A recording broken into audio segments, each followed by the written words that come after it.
ఆంధ్రప్రదేశ్ కు మరో ముప్పు పొంచి ఉంది. దక్షిణ అండమాన్ సముద్రంలో ఆగ్నేయ బంగాళాఖాతానికి ఆనుకుని అల్పపీడనం ఏర్పడింది.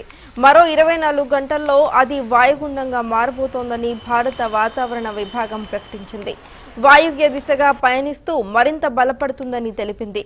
దీని ప్రభావం మరో 2 రోజుల్లో కనిపిస్తుందని, 4వ తేదీ నుంచి భారీ వర్షాలు కురిసే అవకాశం ఉందని వాతావరణ శాఖ అధికారులు ప్రకటించారు.